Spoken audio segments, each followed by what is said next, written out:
they get more coordinated, they get better, they get faster. Push-up starts. Something again, Coach and I we were talking about this earlier, okay? Working on push-up starts. What Coach likes to do, he likes to see how these guys are going to get up and how they are going to react to having to get up off the ground and go. I like to use it for that as well. I also like to use it to see how they're going to get up and drive that knee under their chest to go. Are they going to get up? Are they going to get up? And that leg goes out like this. So now we're already at a disadvantage in running. If I'm getting up off the ground and my hip has to go out here, you can't run fast with your leg out there. It's got to be, your foot has got to be under your hip. So what I want to see them do is get here, push, and drive, okay? So as they push themselves up, I want to see that knee drive up to their chest and drive and accelerate out of it.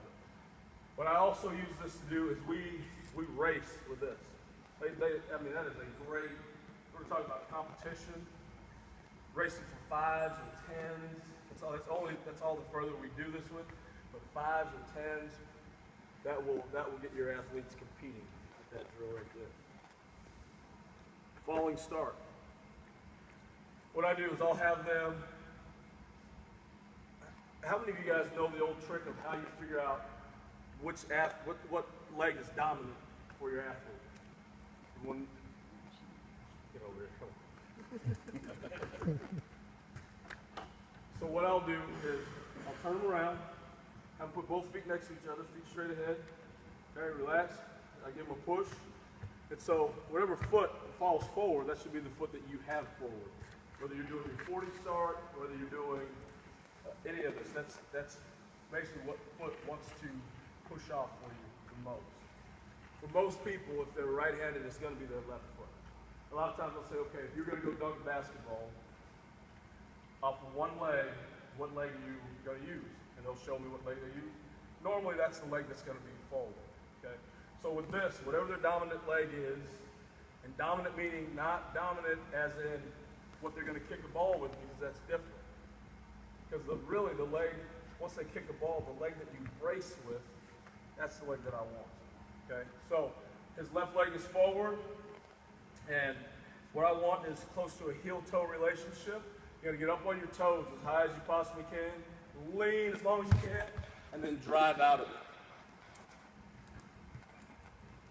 With that falling start, you've got to make sure you tell them, fall as long as you possibly can. Even if you wanted to, you could have one of their teammates hold their shirt behind them and hold them there and then let them go, and they can take off and run. Okay? But falling starts are, it's a great way to get them to learn how to accelerate and move their feet, because if they don't, they're going to stick and they're not going to be able to get going very fast forward. Our resistance starts. I do these a couple different ways with our team. If I want them to partner up and I want their partner to be involved, you kind of get twofold out of this exercise. The guy that's holding them has got to be good as they're backing up with that guy. So we're working on a little bit of their agility in doing that, so they don't fall or anything like that. But then you're getting the resistance from the other guy. So as they're doing this, the guy's driving like crazy through them. It is a lot of resistance. You're really, another young guy, hop up there.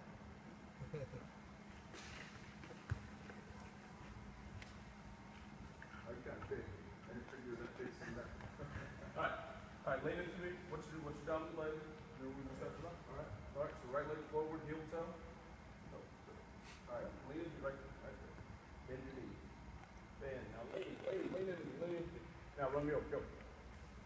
Wait, man. Run. I want you to go as hard as you can. Drive as hard as you can. As hard as you can. All right?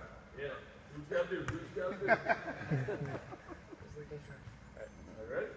Hard as you go. Go. Drive harder. Stop. Go back. Now we're gonna go back. I want you to hold my arm. Hold me down. You ready? Sure you ready? All right, you ready? That's what I'm looking for. It's quick movements, okay? So So then after we get that, all right, let's try that again. Now you know what I'm looking for? Yeah. All right. So now I'm gonna let you go. Okay? Fall. Ready? Go. Hard you go. Quick, quick, quick, quick. So out of that, okay, you want them to move quick. Thank you. Thank you. I appreciate it. Out of that, you want them to drive like crazy. Drive, drive, drive, drive, drive. And then gradually release that resistance so they can continue to accelerate out. Now, one other thing that is good for, if you're training running backs, anybody that carries the ball, going through contact, so that resistance is the contact. Once you let it go, once they break that contact, how can they accelerate after the contact? And so we'll have them do that. I'll have our guys, especially our running backs, they'll have like a 3-pound or 5-pound med ball. And I'll have them do that with a med ball in their hand. I'll have them do it in their left hand with a med ball. But just to get used to that movement, to get used to that resistance and the acceleration.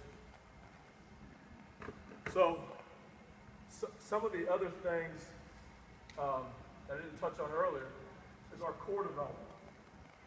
Training them to have the right, I touched on it a little bit, just about having the right spine angle, but our core development. How many of you guys do core work at the beginning